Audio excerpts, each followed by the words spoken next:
Ce vendredi 1er septembre, Lorraine affrontait Audrey lors de la petite finale du tour préliminaire des Masters 2023 de N'oubliez pas les paroles. La première s'est inclinée face aux connaissances de sa concurrente. Elle nous raconte son parcours. L'heure de la grande finale approche. Depuis le 28 août, les 8 maestros qui ont marqué l'année 2023 s'affrontent lors d'un tour préliminaire, avant le lancement des Masters 2023 de N'oubliez pas les paroles, le 4 septembre prochain. Une compétition qui oppose les 32 plus grands maestros du jeu. Nagui et son équipe ont décidé de donner une chance à ces chanteurs en herbe qui n'ont pas atteint le haut du classement. Mais seul un maestro du tour préliminaire aura la chance d'intégrer les Masters. Audrey et Lorraine sont les deux candidates à avoir réussi à s'imposer lors de cette compétition. Après 2 matchs, c'est finalement Audrey qui s'est imposée et qui pourra affronter Lucie, la 36e plus grande maestro lors de la grande finale. Celle qui travaille à la SACEM explique à Télé Loisirs ce qui l'a fait perdre. Dans le stress, j'ai juste bafouillé. Lorraine éliminée aux portes des Masters 2023 Télé Loisirs. Comment s'est passé votre retour sur le plateau, avec Nagui et les musiciens? Lorraine, il y a une super entente entre nous et c'est cool, on n'a pas la pression d'être dans les Masters parce que tout le monde est impressionnant et les gens ne sont pas là depuis longtemps. Je me suis dit, est-ce que tu vas être capable de refaire ce que tu as fait? Et en fait, on retrouve vite ses marques. En plus, on connaît son challenger ou son maestro, donc l'ambiance est presque plus détendue à ce niveau-là, puisqu'on sait de toute façon qu'on est face à des gens très forts.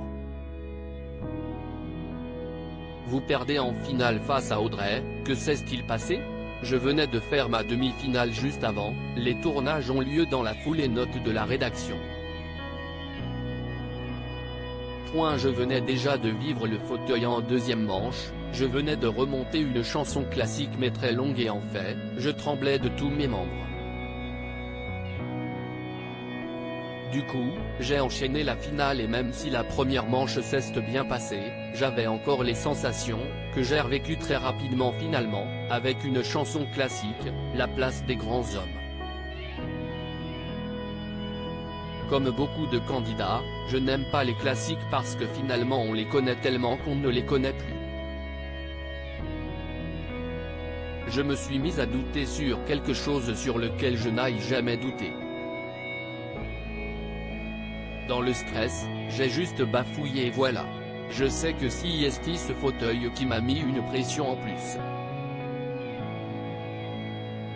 Quoi fait Lorraine de ses 101 000 € de gains depuis sa participation à N'oubliez pas les paroles? Votre passage à la télévision a-t-il changé votre quotidien? Vous reconnaît-on dans la rue? C'est toujours très mignon et je me suis fait reconnaître plusieurs fois, et a priori par rapport à mes camarades, beaucoup plus que la moyenne. Des gens qui veulent des selfies avec moi et dans ma tête, je me dis toujours, mais l'année prochaine, tu ne sauras même plus qui je suis et je le fais avec plaisir. Pendant l'été, j'ai fait un des voyages que j'ai pu gagner. C'était une croisière en Andalousie et il y avait quelques personnes qui regardaient l'émission. C'est toujours très gentil et je n'ai pas eu de harcèlement. Il y a même une personne avec qui je suis devenue copine.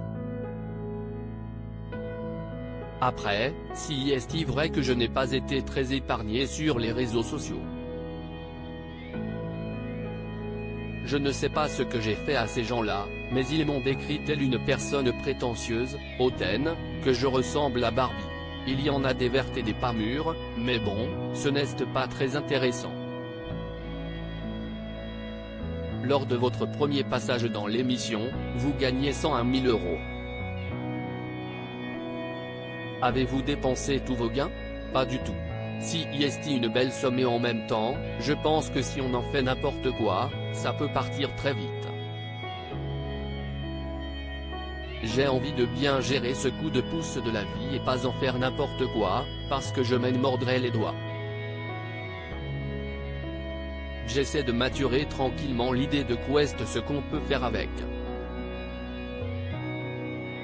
Après, j'ai fait des petites dépenses à droite à gauche, mais des choses très raisonnables et qui ne viennent pas empiéter dans la somme. Avez-vous des projets pour la suite? Peut-être la chanson comme d'autres maestros? J'aimerais bien, mais je n'ai pas l'impression d'avoir une voix incroyable pour faire ça, mais peut-être que je m'amuserai à tenter des choses.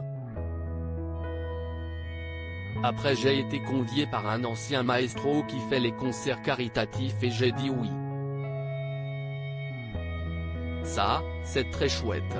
Je vais prendre les choses comme elles viennent, voir s'il y a des opportunités qui s'ouvrent, pourquoi pas. S'il n'y en a pas, c'est moi qui l'écrirai différemment. Pour l'instant, je n'ai pas encore fait de projet.